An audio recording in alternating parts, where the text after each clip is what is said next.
खुशखबरी खुशखबरी जी हाँ दोस्तों, हाई कोर्ट का फैसला लगातार जारी है।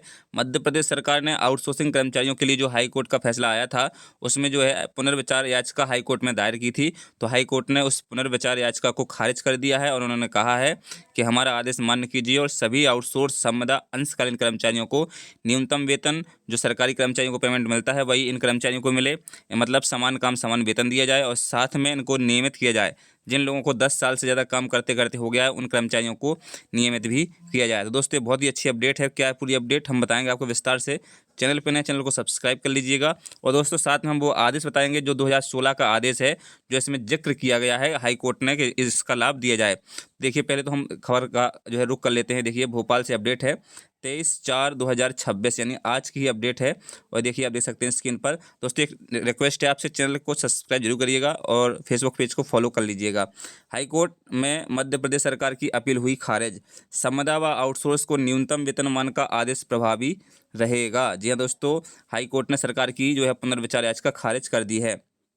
जबलपुर से अपडेट है, मध्य प्रदेश के 5 लाख संविदा कर्मचारियों के लिए बुधवार को हाई कोर्ट से राहत की खबर मिली है। कोर्ट ने अपने उस पुराने आदेश पर स्टे लगाने से मना कर दिया है, जिसमें संविदा कर्मचारियों को स्थायी कर्मी यानी आउटसोर्स संविदा अंशकालीन कर्मचारी को स्थायी कर्मी बनाया जाएगा के रूप में वर्गीकृत करने के निर्देश थे। संविदा और आउटसोर्स अंशकालीन इन 3 कैटेगरियों का इसमें जिक्र आदरणीय कोर्ट ने अपने आदेश में किया था, जिसमें पहला संविदा, दूसरा आउटसोर्स, तीसरा अंशकालीन कर्मचारी को न्यूनतम वेतन देने का आदेश दिया था। कोर्ट ने कहा, इतने बड़े जनहित व कर्मचारियों के भविष्य से जुड़े मामले में अंतरिम रोक नहीं लगा सकते हैं। यानी कोर्ट ने कहा कि इस पर हम स्टे आपको नहीं दे सकते हैं, क्योंकि इसमें बहुत से कर्मचारी हैं, कई लाखों कर्मचारी इसमें प्रभावित हो रहे हैं। सरकार ने क्या कहा उसमें, देखिए सरकार की दलील थी। सरकार के जो वकील थे उन्होंने कहा कि राज्य सरकार ने इस आदेश को डिवीजन बेंच में चुनौती दी थी।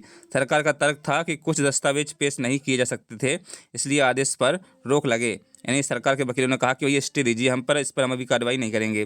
कोर्ट ने इस दलील को अपर्याप्त माना। सरकार को छूट दी कि वे नए दस्तावेज सिंगल बेंच के समक्ष प्रस्तुत कर सकते हैं। यानी कोर्ट ने कहा कि आप और डॉक्यूमेंट जुटाइए और जो है सिंगल बेंच के समक्ष प्रस्तुत कीजिए, तब जाके इस पर हम कुछ देखेंगे। लेकिन तब तक पूर्व में जारी नियमितीकरण और न्यूनतम वेतन की दिशा में दिया गया आदेश प्रभावी रहेगा। यानी जो नियमितीकरण और जो है न्यूनतम वेतन सरकारी कर्मचारियों के बराबर, यानी समान काम समान वेतन का जो आदेश था, यानी आप एक कंप्यूटर ऑपरेटर हैं और जो एक लैपटॉप को सैलरी मिलती है 60 से 70 हज़ार, वही जो है कंप्यूटर ऑपरेटर को पेमेंट मिलना चाहिए, ऐसा इसमें कोर्ट ने कहा है। लेकिन सरकार अभी और आगे जाएगी। हमें पता है, आप सभी जानते हैं कि सरकार कोर्ट में जो है नहीं चाहती कि हमारे आउटसोर्स या अस्थायी अंशकालीन कर्मचारियों को इसका फायदा हो। तो सरकार जरूर पुनः दूसरा जो है पुनर्विचार याचिका लगाने का प्रयास करेगी। लेकिन यहाँ पर एक अच्छी बात है कि कोर्ट पूर्णतः कर्मचारियों के पक्ष में है। देखिए, मैं वो कोर्ट का ऑर्डर आपको देता हूँ। जो कोर्ट का ऑर्डर है अभी हमारे पास, ये देखिएगा, हमने इसको वीडियो भी बनाया है, आप जाके इसको भी डाउनलोड करके देख सकते हैं। मैं अभी आपको कोर्ट का केस नंबर बता देता हूँ। ये देखिए, WP 3641/2020 का एक कोर्ट केस का नंबर है, आप जाके इसको डाउनलोड कर सकते हैं। देखिएगा, है ना, ये जो फैसला आया था 9 अप्रैल को आया था 2026 में, और लगाया कब गया था दोस्तों, 2020 में। 3641 रेट पिटीशन, यानी WP नंबर 3641। आप इसको डाउनलोड कर लीजिए, क्योंकि आपको अब यदि चाहते हैं कि आप नियमित हों और आप चाहते हैं कि आपको पेमेंट सरकारी कर्मचारियों के बराबर मिले, तो ये बहुत ही अच्छा सुनहरा मौका है, क्योंकि कोर्ट भी आपके पक्ष में पूर्णतः है। अब दोस्तों, मैं आपको वो आदेश बताना चाहूँगा। थोड़ा वीडियो लंबा जरूर होगा, चैनल पे सब्सक्राइब कर लीजिएगा, फेसबुक पेज को फॉलो कर लीजिएगा, क्योंकि आदेश बहुत ही महत्वपूर्ण है। जो आदेश आया था इन कर्मचारियों को, कोर्ट ने जिस आदेश का जिक्र किया, वो आदेश ये रहा दोस्तों आपकी स्क्रीन पर, है ना। ये देखिएगा, मध्य प्रदेश शासन सामान्य प्रशासन विभाग मंत्रालय भोपाल दिनांक 7 अक्टूबर 2016 को आदेश को जारी किया गया था। इसमें लिखा हुआ है, प्रति शासन के समस्त विभाग अध्यक्ष, राजस्व मंडल, समस्त विभाग अध्यक्ष, समस्त संभागीय आयुक्त, समस्त कलेक्टर, समस्त मुख्य कार्यपालन अधिकारी। विषय, कार्य दैनिक वेतनभोगी श्रमिकों के लिए स्थायी कर्मियों को विनियमित करने की योजना। यानी जो दैनिक वेतनभोगी कर्मचारी थे उनको विनियमित करने की यहाँ पर योजना बनाई गई थी 2016 में। वही आदेश जो है हाई कोर्ट ने कहा है कि इन आउटसोर्स संविदा अंशकालीन कर्मचारियों पर भी लागू किया जाए, है ना। ये देखिएगा, राज्य शासन द्वारा नियमितीकरण से वंचित दैनिक वेतनभोगियों के संबंध में निम्नानुसार कार्रवाई करने का निर्णय लिया गया है। इन्हें दैनिक वेतनभोगी के स्थान पर स्थायी कर्मी की श्रेणी में दी जाए। यानी दैनिक वेतनभोगी को, कर्मचारी को स्थायी कर्मी की श्रेणी दी गई थी 2016 में, लेकिन अब कोर्ट ने कहा कि वो आउटसोर्स कर्मचारियों को भी दीजिए, संविदा कर्मचारियों को भी दीजिए और अंशकालीन कर्मचारियों को भी दीजिए। ये रहेगा पेमेंट। देखिए, दूसरी पेमेंट है श्रेणी और वेतनमान, यानी आपको सरकारी कर्मचारियों की तरह वेतनमान मिलेगा। आपको को 4,080 और 7,000 रुपये। अर्ध कुशल को 4500 से 90 और 7500 रुपये। कुशल को 5,000 से लेकर 8,000 को जो है वेतनमान रहेगा इसमें, है ना। इसका अलग पैमाना होता है, बहुत ज़्यादा पेमेंट ये होती है दोस्तों। यदि ये मिली तो आप सभी की बल्ले बल्ले हो जाएगी, लेकिन आपको तैयार रहना होगा कोर्ट में लड़ाई लड़ने के लिए, है ना। वरिष्ठता का लाभ देने हेतु 1 सितंबर 2016 की स्थिति में उनके द्वारा पूर्ण किए गए वर्षों के आधार पर संबंधित वेतनमान में अंकित वेतन वृद्धि की दर से गणना को उन्हें संबंधित वेतनमान में वेतन निर्धारण किया जाएगा। इस पर इन्हें महंगाई भत्ता दे होगा, यानी महंगाई भत्ता आपको मिलेगा 125%। कोई एरियर दे नहीं होगा, एरियर्स राशि नहीं मिलेगी। यह कि वेतन निर्धारण 1 सितंबर 2016 की स्थिति से आगामी वेतन वृद्धि सितंबर 17 से दे होगी। यदि आप अर्धवार्षिक आयु पूर्ण होने पर 15 दिन प्रतिवर्ष के सेवाकाल के वेतन के आधार पर उपादान की पात्रता होगी। यह राशि अकुशल के लिए 1,25,000, अर्धकुशल के लिए 1.5 लाख एवं कुशल के लिए 1,75,000 तक सीमित रहेगी। ऐसे दैनिक वेतनभोगी जो दिनांक 16 मई 7 को कार्यरत थे, वे दिनांक 1 सितंबर 2016 को भी कार्यरत हैं, इस वेतन क्रम में एवं अन्य लाभों के लिए पात्र होंगे। दिनांक 16 मई 7 के पश्चात शासन की अनुमोदन उपरांत सक्षम अधिकारी द्वारा दैनिक वेतनभोगी के पद पर नियुक्त किए गए हैं, उन्हें भी योजना की पात्रता होगी। दिनांक 1 सितंबर 2016 के पूर्व सेवानिवृत्त, सेवा से पृथक किए गए अथवा सेवा छोड़ चुके दैनिक वेतनभोगी को इस योजना की पात्रता नहीं होगी, यानी जो नौकरी छोड़ चुके थे उनकी पात्रता नहीं होगी।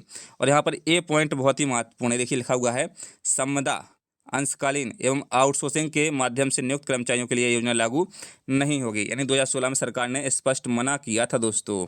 इसी को लेकर के हमारे साथी कोर्ट गए और कोर्ट ने इसको सही ठहराया और लागू करने को कहा कि भैया आउटसोर्सिंग अंशकालीन और संविदा कर्मचारियों को भी इस चीज़ का लाभ मिलना चाहिए, यानी आउटसोर्स कर्मचारी को भी नियमितीकरण का लाभ मिलना चाहिए और जो उनको सरकारी कर्मचारियों के लिए समान काम समान वेतन का आदेश है वो भी मिलना ही चाहिए। ये पूरा कोर्ट का ऑर्डर है दोस्तों।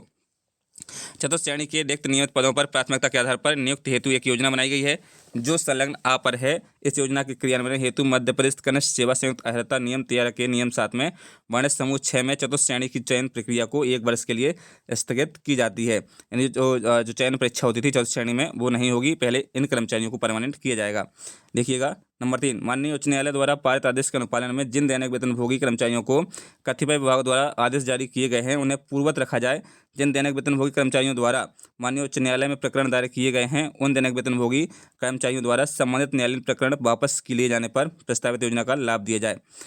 नंबर 4 यहाँ पर देख सकते हैं आप, निर्माण विभागों के अतिरिक्त अन्य जिन विभागों में दैनिक वेतनभोगी इस समय कार्यरत हैं उन्हें वर्तमान में श्रम आयोग द्वारा समय समय पर निर्धारित न्यूनतम मजदूरी दी जाती है। राज्य शासन एक कल्याणकारी राज्य होने की अवधारणा पर उस न्यूनतम मजदूरी से बेहतर मजदूरी देने के लिए इस श्रेणी के दैनिक वेतनभोगी श्रमिकों को भी स्थायी कर्मी का पदनाम देते हुए वही वेतनमान एवं सुविधाएं दे होंगी जो उनके समक्ष दैनिक वेतनभोगी को कड़िका 1.1 से 1.8 के अधीन निर्माण विभाग के स्थायी कर्मी को दे होगी।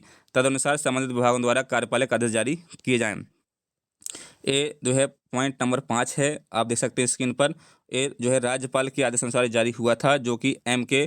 वार्ष्णेय प्रमुख सचिव थे, उनके हस्ताक्षर से जारी हुआ था 7 अक्टूबर 2016 को दोस्तों ये आदेश। तो ये आदेश बहुत ही महत्वपूर्ण था दोस्तों हमारे सभी कर्मचारियों के लिए।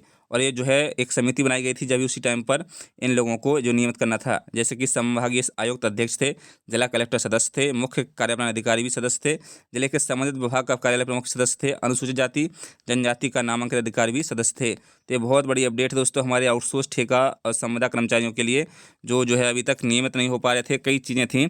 अब कोर्ट आपके पक्ष में है, तो आपको ये जो कोर्ट का ऑर्डर है इसको आपको नोट करके रखना है और इसके लिए कुछ भी करना पड़े आपको, यदि आप चाहते हैं कि आप नियमित हों। और सरकार आपके पक्ष में बिल्कुल भी नहीं है, उन्होंने क्योंकि पुनर्विचार याचिका लगाई थी और उन्होंने आदेश में भी कहा था कि आउटसोर्स अंशकालीन संविदा कर्मचारियों पर आदेश लागू नहीं किया जाएगा। लेकिन अब कोर्ट ने कहा है कि ये लागू होना चाहिए और लागू होगा। तो कहीं ना कहीं आपके लिए बहुत अच्छी खुशखबरी है कि कोर्ट आपके पक्ष में है।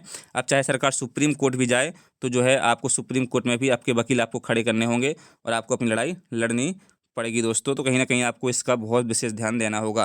तो अच्छी अपडेट है, खुशखबरी है हमारे सभी अस्थायी संविदा ठेका अंशकालीन कर्मचारी साथियों को।